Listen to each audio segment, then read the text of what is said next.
Assalamu alaikum, dear students. I welcome you all to the another important lecture on culture. Today, our focus will be on the relationship between culture and education. We have already discussed about many things or about culture. That is, we have discussed what culture is, we have discussed its definitions, we have discussed its characteristics, we have discussed the material and non-material aspect of the culture. So today we'll discuss about the relationship between culture and education. Culture and education are interrelated, they are interconnected, both of them go hand in hand with each other.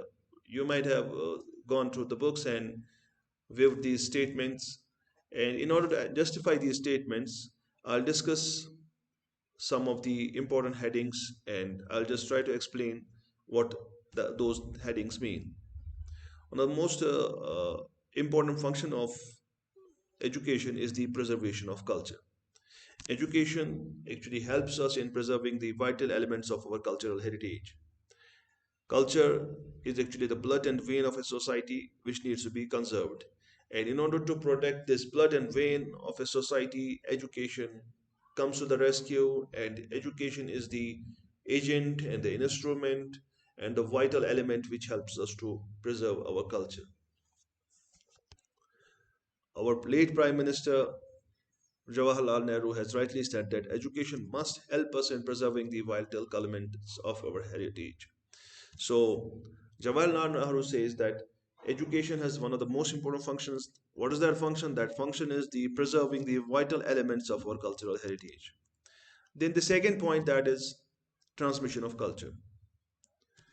In addition to the preservation of a culture, one of the most important functions of education is to transmit the culture from one generation to the other generation. Because transmission of culture from one generation to the other generation is the best guarantee of its preservation. So, transmission is the best guarantee of the preservation of the cultural heritage. Without transmission, what will happen? Our society will break down, our culture will get extinguished, it has a chance of extinction. The famous sociologist Ottaway writes that the function of education is to transmit cultural social value and ideas to the young people and the capable member of the society, because it is from the younger generation that the culture will get transmitted to the other generations and it will continue on and on. Without transmission, it is very much difficult for a particular society to sustain. The toughest task and the progress of the mankind can be stopped. Society can get into the utter confusion and chaos without transmission. Another important function of culture is the promotion of culture. Another important function of the education is the promotion of culture. Besides preservation and transmission, another vital function of education is to modify the existing cultural patterns in the light of change that are visible in need of demand of the society. We see new things coming up in a modern society. New things are coming in as far as the science and technology is concerned, social science is concerned, language is concerned. So, in order to make people familiar with these changes and in order to help people to adopt these changes, it is the education which can help us in promoting such kind of things. That is the new things which are coming up in our society. And new cultural patterns, they are every time formed by replacing the old one or the outdated one, or the we can say those which are obsolete, and the new cultural patterns are coming up. Therefore, society makes ostensible progress. This part of education is called progressive function of education. Means that a culture not only preserves and transmits culture but also takes a society towards the path of progress and development. As such, education constantly reorganizes and reconstructs human experience for the promotion and enrichment of culture. That is, the education acts as a vital instrument of promoting the cultural heritage of a country or a society. Another important thing that education plays is that it equips man to adapt to the cultural change and the cultural patterns. As we know that new things are coming up, different kind of changes are coming up, and every generation modifies something in a particular culture. It is that admitted fact that every generation modifies the old cultural forms and adds new ones. This is only possible through education as a mean and a method that we can modify those things, and then after modification we can adopt those things. Moreover, education also equips individual to adjust himself or herself to the changing cultural forms and the patterns for the better and the successful living. If cultural patterns are changing, if cultural forms are changing, it is the education which will help an individual to adjust to those changes and live a successful life. Then molding the personality of an individual. Another important function of education is to mold the personality of an individual. It's an universal element of culture that the personality is shaped and molded by education, because education leads to the modification of a behavior of an individual. It is the education which transforms an individual into a balanced personality. So, in simple words, we can say that culture is an informal agency of social control which helps us in molding and shaping the behavior of an individual in a desirable way.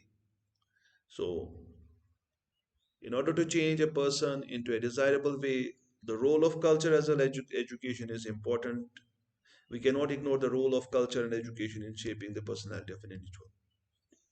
Then, restoring the unity of mankind through diffusion of culture. As you know that culture has a characteristic of diffusion, that is, it can diffuse. It is to be made possible through education, which assists us in diffusion of culture in an effective manner. Education treats human culture as a whole, like a full blossom flowers, which are different petals represent different groups. So we can adopt different cultural attitudes or the parts of the other different cultures in our own culture, but that can be possible only with the help of education. And education can help us to understand the meaning of a culture in the context of world culture. That is, this whole world is actually the part of one single society or the one single culture, having diverse languages, having diverse forms, having diverse ways of dressing, and many other things. Education will do one more thing, that it will help in disseminating the modern cultural values like cooperation, which nowadays we lack, unity, which is also the need of the hour, mutual understanding, which is also the need of the hour in the modern world, brotherhood of man, love, appreciation for others to the mankind, and it is enduring survival. And the last one, that is removing the cultural gap, lag, sorry. The concept of cultural lag, it's already attributed to William Ogburn. What this cultural lag is? Cultural lag means that since the human race is in a progressive mode, then there exists a difference between material culture and a non-material culture. That is, material culture progresses more rapidly with more rapid strides in science and technology than the non-material mode. And when the material culture overtakes the non-material culture, then the non-material culture actually lags behind. This situation is called the cultural lag. That is a non material aspect of the culture, for example, our traditions, our values, our religion, our mores, our laws, values, they lag behind. So, in order to just make a balance between material and non-material aspect, or in order to remove this cultural lag, or example to minimize this lag between the two cultures, it is very much the important function of education to just keep a balance between the two so as to reduce this lag. In all, we can say that education and culture, they are mutually interwoven, they are complementary, they are supplementary, they go hand in hand with each other, they are the integral part of each other. One cannot survive without the other. So therefore, culture and education cannot be separated. We cannot think of one without the other. This was all about the lecture on relationship between culture and education. Assalamu alaikum wa rahmatullahi wa barakatuh.